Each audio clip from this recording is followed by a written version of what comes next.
my regulars, and welcome new listeners to the Reese on the Regular podcast. Today, I'm here with my friend Caroline.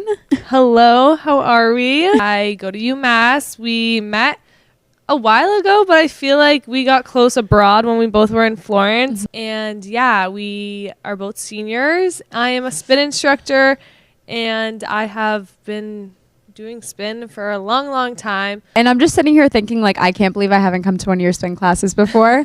I'm not a big spin person. I've done it like once or twice, and I really want to get back into it, but I always see the classes at the rec, and I'm like, they look so much fun. Yeah, they are really fun. So I'm honestly excited to have you here today to like learn more about like what it's about, and I feel like it's gonna make me like want to book a class right when we get back to school. Let's start with just how you got into it, because was it something that you like were already doing and you were like, okay, maybe I should teach this? Like, so in 2015, I actually found out the other day that it was 2015, and I was shocked because I was 12 years old. No way. 12 years old. And I took my first spin class. My family friends opened up a studio in Reading, and I went with my mom, my sisters. I was 12 years old. That's actually crazy. I sat in the back row. I remember it like it was yesterday. And I remember being next to my mom, and she was like, this is great, like whatever. And then ever since then, I just kept going, and I loved it. Obviously, as I got older, I went more and more often. The music, everything about the room, the atmosphere, it just really like got to me. As I got older, it helped me more like mentally. When I was younger, I just like did it for fun. Yeah. But yeah, so I started in 2015, and then I did it up. I still do it today. Yeah. So I never really stopped. But once I got to college, I took my first spin class at UMass, and I was like, oh my God, I have to become an instructor. Like I just have to. So then I went up right after the class. I was like, how do I become an instructor? She told me, and like you have to do it at the end of the semester. So I like waited for the semester to go by, and then I applied. And I got the job, and and now I'm teaching at a spin studio outside of UMass in Amherst. Okay. I just got a job there. It's called Brickhouse Spin. Ooh. And I haven't started yet. My first class is on January 6th, so I have to go back to UMass like a little early, but it'll be fun. Yeah. And so, it really just stuck with me, and I've made it into something that I'm very passionate about. I don't call it work ever. It's more like, this is what I love to do. It's not really a job. So yeah. That's like so important. Yeah. And I'm glad we didn't talk about this before, because I feel like sometimes when I'm discussing topics with people like that we're going to talk about on here, like they start to kind of like tell me background info. I would have never guessed you started when you were 12. That's like crazy. Crazy. Yeah. Were there other like young kids at that class, or were you just like killing it? Like kind of like not really. Like it's a lot of moms and like older people in like their 20s and 30s. At the time I was 12, so like now I fit in great. But back then I probably was one that like, because I was the youngest one, they all loved that I was there. It was so funny. Her name was Candace, and she used to like make sure my bike was there for her, and I was just like her little sidekick. Yeah, 12 years old, and like I'm trying to think of like my cousins who are 12, and I'm like picturing them doing on like a spin. Yeah, it's so crazy. Yeah. I know. And so then you officially started at UMass your second semester, like freshman year. So I actually transferred from URI. Oh right. And I transferred second semester of freshman year. So then I took my first spin class second semester freshman year, and then I got the job for starting of sophomore year. That's awesome. So I didn't start teaching until sophomore year. Yeah, but coming up on 3 years, and now you have this other Amherst gig. That's cool. I didn't even know they had like a spin studio off campus. Yeah, so she teaches alone, and she owns it, and she only teaches 3 classes right now, but she is like in the process of hiring more people to like get it busier, you know. That's awesome. And I feel like so many students at UMass would like love to do that. Definitely. There's like a huge culture for the whole spin thing. Like I feel like do you have like regulars that kind of come to your classes and everything? Yeah, so this year has been like a little different than last year. A lot of my regulars graduated, and it also I went abroad, right? So like not that I lost them, but like it just I don't know, like it was just a little weird. So this semester was a little different definitely had regulars, but different vibes, but not necessarily bad, just a lot different from what I was used to before I went abroad. Yeah. But it was good. Yeah. That's good. That's awesome. How long did it take you to get comfortable both like with spin starting out like when you were 12 and to, you know, be comfortable enough to actually teach the classes? Something that you strive for in the home studio is to get in the front row. The front row is like the row that you look at. It's always on beat. Like no one misses a beat. No one misses an arm drop. Like nothing. Right. So your goal is to get to the front row. And it took me a little bit to get to the front row. I did get to the front row before I went to college. So that was like kind of plus. And that was kind of more of a personal goal. It's not like a goal in the studio. You know what I mean? Like it was just, that's what I was striving to be as good as those people in the front row and like as the instructor and all that. And does that like vary from studio to studio? Like I'm sure there's people in different studios who are maybe more skilled, maybe less. So like the front row is a different like standard. You know what I mean? Yeah. And the thing about spin too is that every class is different. No class is the same. There's harder instructors. There's instructors who work at a different, like, I don't really know how to describe it, but like, not that they're easy, but they do like a more variety of types of hills or jogs or sprints and all that stuff. There's one instructor who's the owner of the studio that I actually work at the front desk there too. I forgot to mention that. Okay. The owner of it, I always go to her classes, and that's the class that I had a set goal of getting to the front row. She like helped me become a spin instructor. She's the one that got me into it. It has always been my goal, and it still is. Like even when I go to a class, if I'm in the front row, I know that I need to sit there and be on beat, hit every beat. I don't want to sit down. It pushes me to stay up. It does. And like, even as a spin instructor, I teach classes. Like these classes are still hard for me. You know what I mean? Of course. So at first, as an instructor, it's always like a confidence thing. I struggled with confidence a lot, and being in front of, at UMass we have 40 bikes, so it's like when it's a full class, it's a lot. Everyone's looking at you, and it's not just strangers, it's like all the people you're gonna see out later at the bar. Exactly. You know? My dad always tells me like the day you forget like what everyone thinks about you and all these people who judge you, if you just forget about them, like that's gonna be the day that you like your life just is like turned thrive. Like, it's so true. And my biggest fear was like sitting in front of everyone on the bike and just having all these people judge me. Yeah. And if I messed up, I was like, are they gonna judge me? And we're at that age, like college kids, like there's drama. I mean, high school is a lot worse than college, but like people in college judge other people. They always have something to say, and that was like my biggest fear. Right. It's like I'm up here in front of all of you. Like a giant spotlight on you. Exactly. I was like, if I messed up, like people are gonna talk about me, blah blah blah. And that's what kind of held me back from being comfortable right away and having that confidence right away. It's also a confidence thing with the music. You have to be on beat, like you have to talk while you're doing it. There's a lot more going into it than just getting in front of people, you know? Yeah. You're constantly multitasking up there. Exactly. I don't know how constantly, you do it. Yeah. That's crazy. Were there any like misconceptions that you had about spin, whether that be just like the classes themselves or being an instructor, that when you jumped into it, you were like, oh, this is a little bit different? I think a lot of it too, even nowadays, like outside of UMass, and not just me, other instructors too, like people assume, I don't know, UMass is a little different because it's like a school and like people just sign up when they can to go to a class.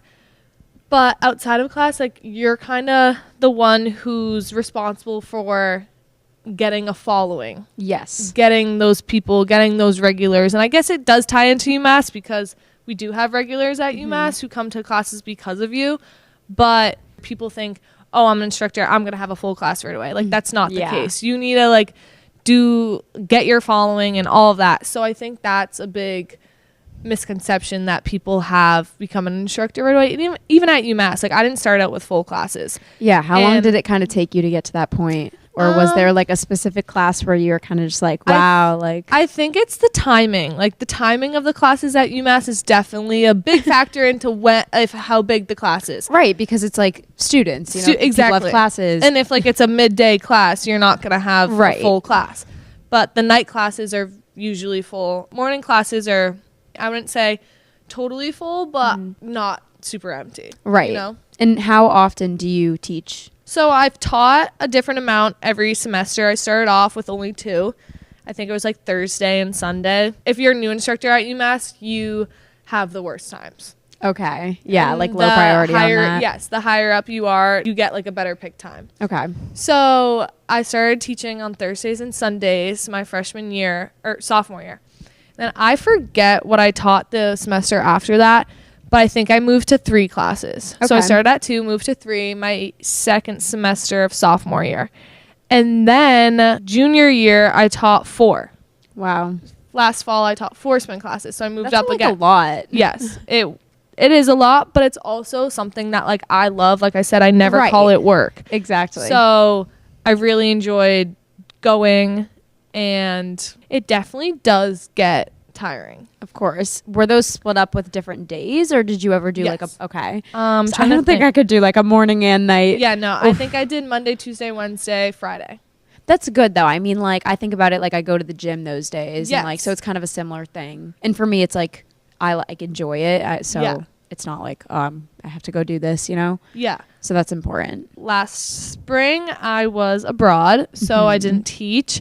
And then this fall, I actually was signed up to do 5 classes. Wow. 4 of them were spin and 1 was strength. Oh, okay. I started teaching strength this year. Oh my God, that's so cool. I had no idea. Yeah. So that was nice, but then the first week of school hit and I was like, 5 is a lot. 5's a lot, and it's senior year. Yes, exactly. Yeah, you're coming back from abroad. That was a key thing. A lot more goes into it than just showing up. Yeah. There's the playlisting.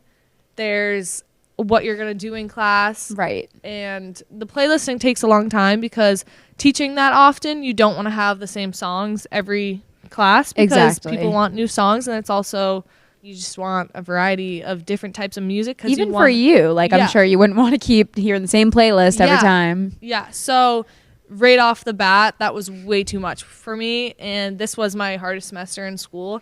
So I'm so glad I did not do 5 classes. So yeah, I did 4. I did 2 on Monday, a strength and a spin. So it was nice. It was different. And then Wednesday I did spin and Friday I did spin. That's perfect.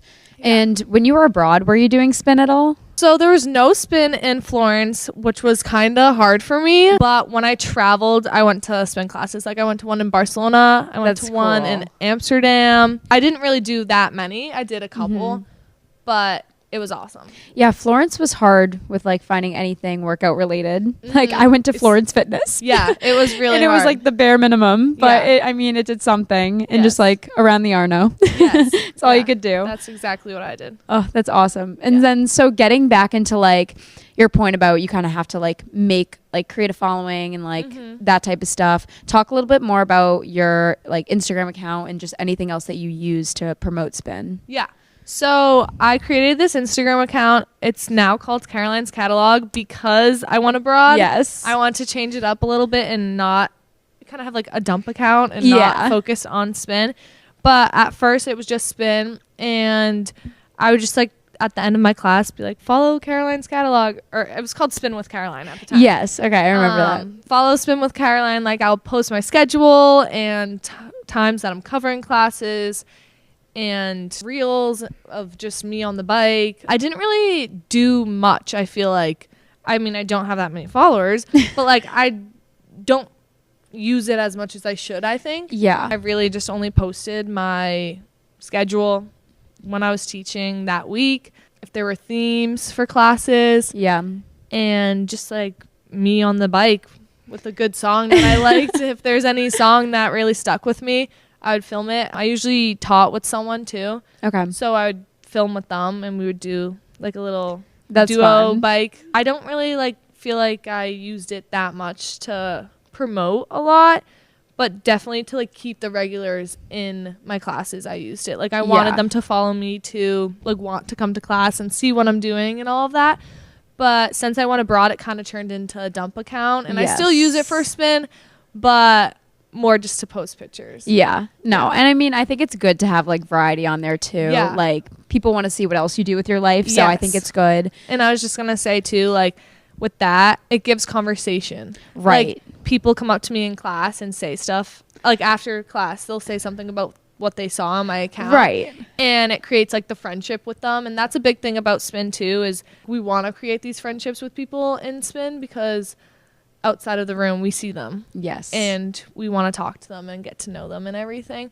So that's why I honestly do like it now, because people see what I do and they talk about it, and then we get into a conversation about them. Right. And it creates like a friendship outside the spin room. So that's really nice. That's awesome. Yeah. Do you feel like you've used anything else to like initially get people into your classes? My go-to fun fact about me in like your first day of class would be I'm a spin instructor. Yes. And then people would sometimes ask me about it, or I'd see them around and they would be like, when are you teaching, and all that. So on the first day of class, when you get to know your class, everyone's like, oh, say your name, where you're from, blah, blah, blah, and a fun fact about you. And that was always my Mine fun is fact. always like, I have a podcast, like, or something like that. So I'm like, ask me about it. You know, that's like the perfect way to promote yourself, honestly, is just like word of mouth, talking about it with people. Exactly. Like, only so many people are going to come across your social media, but I feel like just kind of getting it out there is like the most important thing that you can do, for sure. Yes. And so, did you make any friends from teaching spin, like people you didn't know before? Yeah, the instructors themselves. I met so many amazing people from like working with them. Some of them teach spin, some of them teach strength classes, but we have meetings like once a month. And at the beginning of school anyways, we have to go like a week early for training every year, so you're always around them. I feel like I knew a lot of people before, and then when I went abroad, I got closer with them, and I knew them because of spin, if that makes sense. Did they go abroad with you? Yes. Okay. Like, and so like you got to see them in a different element. Yes. Yeah. And abroad, when I went abroad, I didn't really have many of my close friends, so I like had to branch out and everything. I feel like a lot of UMass people went there. Right. So many people. So we all like hung out and stuff, but it wasn't really my close friends, but I got closer with them abroad, but I knew them before from spin. That's if that like makes sense. 100%, because I feel like I didn't really go with like my friend group either, but it was all UMass people that I was always familiar with, and just like sharing an experience like that, like obviously you're going to get so much closer with those people. Yeah. So that's awesome. Yes. So you said that you had to do training to be a spin instructor. You said a week before classes. Yes. What goes into that? So that is more just like on UMass level. We learned about leadership and all of that because we're workers at UMass. And it's not just group fitness instructors. It's like the fitness floor, people who walk around the gym. It's the equipment checkout area. It's everyone at the recreation center at UMass. Right. So yeah, just like leadership stuff. We do a lot of team building to get to know other people in the rec, because we all work in the same building and a lot of us don't know each other. Yeah. There's so many of us. Like, that's just the rec. Okay. But I did do training for spin, and that's on your own. You get an online certification, and basically you have to pay for it and all that. But we did have one time a person come into the rec to have people get certified. So I guess you could say I'm double certified because I got certified by him and online. But yeah. Is it an easy process? I'd say it was easier for me, or for someone who knows what like spin is. Yeah. If you're getting certified to be a spin instructor and you are like getting started into it, it might be a little hard. But like I said, I've been doing spin forever. Since you're 12, like almost 10 years. You're like ready for this exam. So yeah, the certification was like easy to follow. Okay, cool. It was quick for me because I kind of knew what was going on. Yeah. But yeah, I'd say if you're someone new looking to get into spin, it might take a little longer and be a little hard to understand. Okay. Yeah. Was it like a day's worth type of thing? Or? Yeah. Okay. I forget how many hours it was, but it was like a certain amount of hours.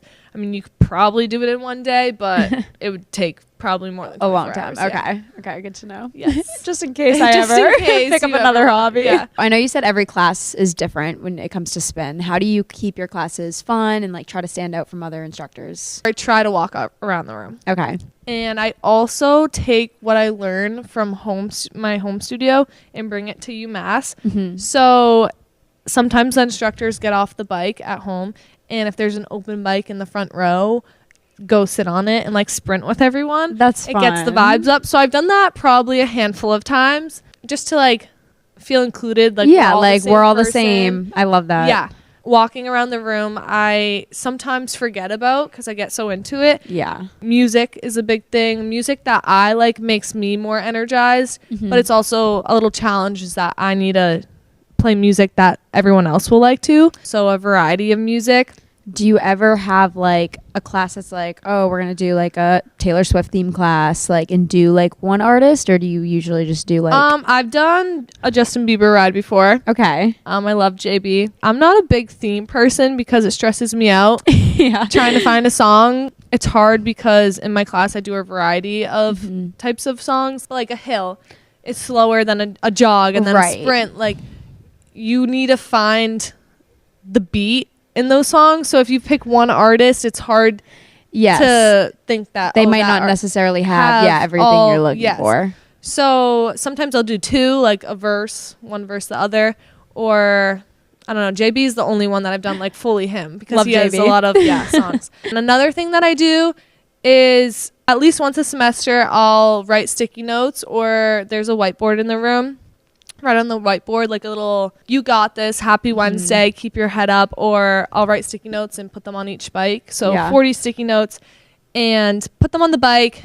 Just a little reminder that we're all in this together. Keep being you. Personally, for myself, spin is also more than just a physical thing. It's a mental thing for me. So you never really know what anyone else is going through or why they're there and what they want out of it. So giving them everything, the physical aspect and the mental aspect, is like very huge for me. That's so important. Yeah. I feel like that's really overlooked, and I feel like something as small as a sticky note can like literally change someone's whole day. So I love that.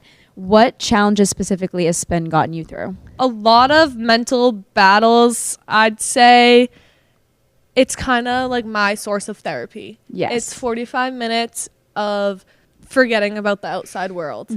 And that is huge for me. As a spin instructor, a lot more, like I said, goes into it than the 45 minutes. It's the playlisting. So overall, it just always got my mind off things, which is really nice. And then it made me want to take other people's classes because, like I said, it just makes me forget about everything. It's gotten me through some of the lowest of lows. Last fall, I was very down low in the dumps. And spin was my thing that I stuck with and helped me get through. Just overall, it's not gonna change something in one class, but if you stick with it and you find that that is what helps you day after day, then it like over time slowly helps. I think that's so important. I feel like I've talked about it on here before, just like how for me that's the gym. Like it's just my time to like disconnect from everything else, and like it's also such an empowering thing like you're doing for yourself, so gives you a little confidence boost when you're feeling low. But I also think a lot of people struggle to stick with the things they love when they're feeling in the dumps because they're like, everything's meaningless, like, oh, let me just like do nothing. So I love that you kind of like stuck with that and use that as kind of like your coping mechanism. But that's awesome. How do you keep your energy levels up and like stay motivated to go? Like, are there days where you're like, oh, I'm like exhausted and I just like don't want to have to teach this class, but you know, you have all these people kind of counting on you? Yeah, definitely. Like 1000%, especially when it gets colder and you're tired and it gets dark out early. It's hard to get yourself up, and I teach at night sometimes, so it's hard to want to get up and get out of the house after you finished your long day at school.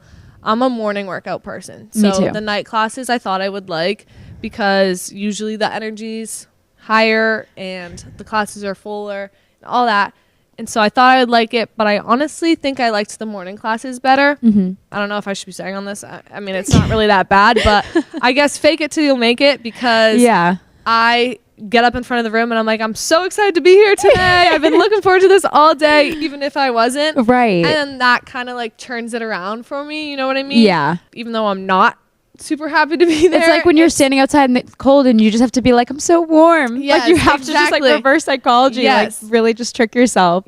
But it's important, that you're still bringing the energy for everyone. So I think faking it till you make it is like a good thing. Yes, definitely. And then another thing is, sometimes when you're like, you always ask the room, are we ready to get started Monday or whatever it is? And they're like, woo. It's like, all right, are we ready to get started Monday? Like, that was weak. One thing for me that I always remind myself is when I take other classes And the instructor's like, oh my God, like the energy was so low, like that like felt like a horrible class. I just remind myself that for me, when I was taking that class, it felt awesome to me, even if no one's gonna sit there and scream and shout throughout the whole class, you know what I mean? And people are shy, people don't know anyone in the class, so to sit there and scream when you're asking how everyone's doing, no one, I feel like, is gonna do that. Yes, but like, that's no reflection of like how exactly. you were teaching the class. Yeah, and that was kind of like a mental battle I had to get over, because I had to remind myself like how I felt in their shoes. And so that was something that I recently just got over. So like I remember one of my first Monday classes I taught at 8:30. I just remember being like, oh my God, that was the worst class I ever taught. Like no one wanted to be there, blah, blah, blah. But then I took like, I think Erica's class on Thursday at 8:30, and she said the same exact thing. And I sat there, I was like, that was like the best class ever. Like that is what I needed. And so that was a big turnaround for me, is like when I took Erica's class and she said that same exact thing I said, I was like, I did not feel that at all. Like I felt like this is exactly what I need this week. Like this is really helpful for me.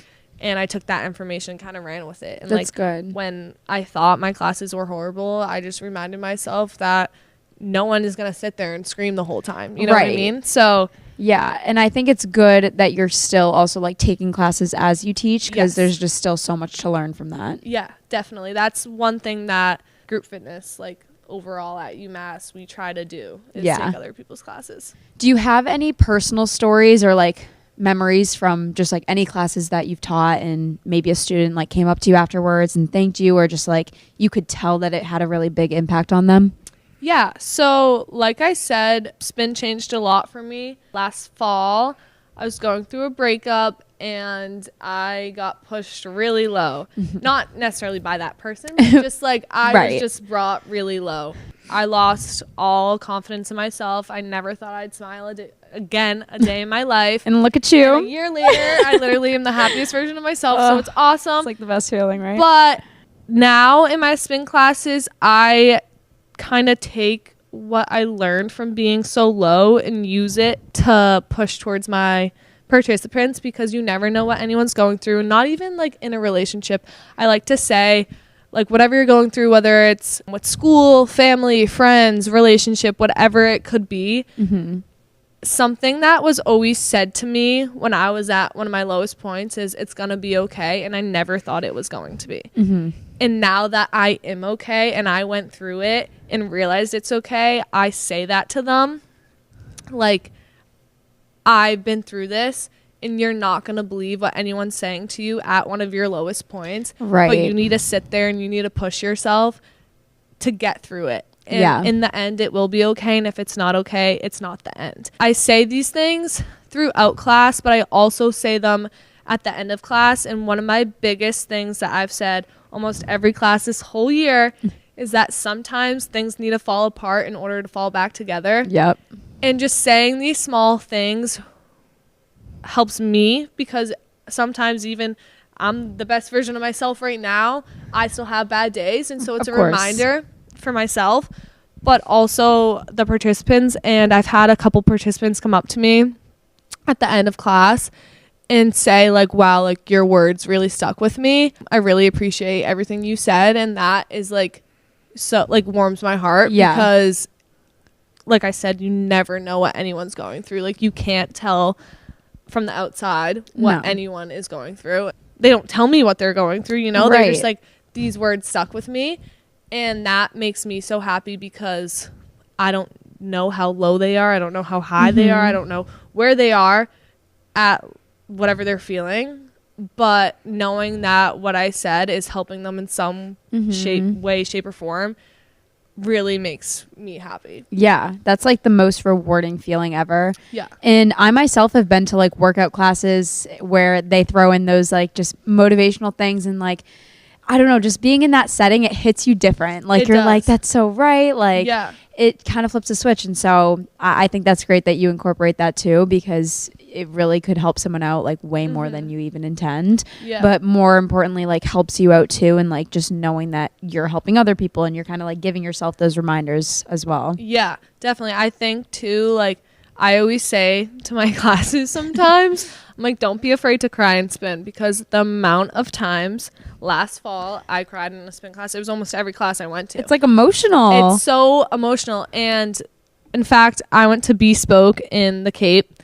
And that is where the instructor said some things need to fall apart in order to fall back together. It was a Post Malone theme ride, and they were playing I Fall Apart. And the instructor said that. This was in the summer, and even in the summer I was at a way better spot than I was in the fall. Right. And I got the chills and I immediately started crying. I was like, oh my God, because that was kind of a realization moment for me. Like, my life did fall apart, and now it's on its way back together. You know what I mean? Yeah, sometimes things are said to you at the perfect time. Exactly. You know? And so I kind of stole that from her. But I love that. And say it to my class. But exactly, I stole it because it helped me that much. Like, that was my realization point, to be like, wow, like, things are going to be okay. Exactly. And that's the whole thing about like learning from other classes that you're taking. And I'm sure like if there's anyone that takes your classes that like does or plans on teaching spin, like they're going to take so much from your classes and incorporate it too, like in their own style. So I think that's awesome. Yeah. So we're coming up on one more semester at school, which is like scary. We both just got home for break, and I'm like, I can't even think about it. But where do you see spin going for next semester and just like beyond graduation? Yeah, so next semester, like I said at the very beginning, I just got a job at Brickhouse Spin in Amherst.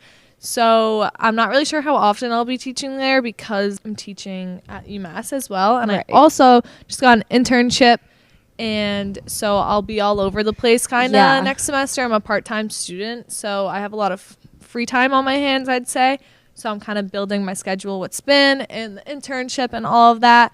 And then after that, I hope to teach at the home studio that I've always grown up going to. It's called Tread in Reading, and she has a location in Winchester as well. Okay, cool. But teaching there, and I guess it kind of, my dream thing out of college to do is to work with spin.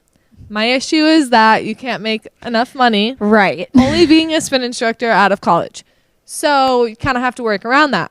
So I don't really know exactly what I'm going to be doing after college, but I know spin will be in my life. Yes. Whatever it is, whatever my schedule is. If I have to teach in the mornings, early mornings, or have to teach late at nights, I would do that, because like I said, it's more than just the physical aspect of it. It's a mental thing for me. Right. And I need this in my life to keep going. Yes. And so, yeah, I will always be a spin instructor as long as I can. If it's something that I'm still super passionate about, I'd love to own my own studio one day. That'd be cool. But it kind of really just depends on where my life brings me. Yeah. But that is my end goal, hopefully. It's hard to say. Yeah. Especially when you have like big visions like that you kind of know like it would take a lot to make a living out of it, but it's just like, you know, you'd be your happiest doing it. It's like you got to really figure out how to put it all together. But I'm glad that like, you know, for sure you want to keep that as a part of your life wherever it fits in. So that's awesome. Yes. What advice would you give to anyone out there that wants to get into spin or healthier habits, maybe just, isn't feeling motivated or intimidated by the idea of it? Like I said, like you just go to spin and you forget about everything outside of your world. So having that one thing that lets you hang up from the outside of the world is just awesome. So kind of pushing that towards people who want to get started, like knowing that they're going to have, like for a mental reason, I guess. Physically, spin can be hard and you can feel defeated if you can't do the class right away. Right. But I literally was talking to actually the owner's daughter. She's one of my best friends. And she was just talking to me. She just started spin. She's 20. Okay. And her mom has owned the studio for 10 plus years. Yeah. Almost 10 years. And she just started spin. And I remember we were talking about how she used to come with me when we were in high school. And she used to hate it. she hated it, and she was like, I couldn't do it, and I think that's why I hated it. Yeah. Because at first, you're not going to be able to do the whole class. No. You're not going to be able to catch the beat every song. You're going to want to sit, and then you're going to feel like you got nothing done. Literally defeated. Yes, you're going to feel super My defeated. first spin class ever, I was like, oh my God. Yeah. It's hard because it's not easy. No. And the people who stick it out and keep showing up, you're going to get it. Like, you will. Mm-hmm. And I've noticed it from participants at UMass. I've noticed it from people who I go to classes at Tread. And like, her mom's the owner of the studio now. She doesn't teach the class, but she'll ride next to her mom on the podium. That's awesome. And it just goes to show that you can start not having the beat and not having the endurance to get you through, and then easily get it. Like last year at this time, my boss, Lori, of Tread, she had surgery on her shoulder or something. And so she couldn't teach. So she taught the class on the mic, but I rode on the podium for her. Okay. And Lily, the owner's daughter, took that class. And I remember watching her, and she told me after too, she was like, that was so hard. Like, I couldn't do it. And she couldn't. She did what she could, but she didn't she didn't have every beat, and she didn't have it. And now she's with her mom on the podium. That's awesome. And it's been a year. And so it just shows that, like, if you stick with it, you'll get it. And so I guess my biggest piece of advice is that don't get defeated after the first class, because it can feel like you feel like you're not strong enough. You feel like you don't have the endurance, but you will get there. And that's like with everything, like running. That advice is like so 5 universal. miles. Like, just any job you're at, like starting a new job, like anything new is not going to feel comfortable at first. But like, you have to jump into that in order to see if it's like something for you. Like, you're gonna grow in it, but like really just determining, like, is this for me? Yeah. So I feel like if you have like a small thought of like, oh, like I've always wanted to do spin, like you should definitely try it. You know? Yes, 1000%. I want you to promote yourself a little bit. So you shared your Instagram, kind of talk about like how people can like sign up for spin classes with you, whether it be through UMass or just Tread or any of it. If you sign up for UMass, it's recwell.umass.com maybe .edu. I'm one of those. One of those. The whole recreation site. You can find any group fitness class, any club.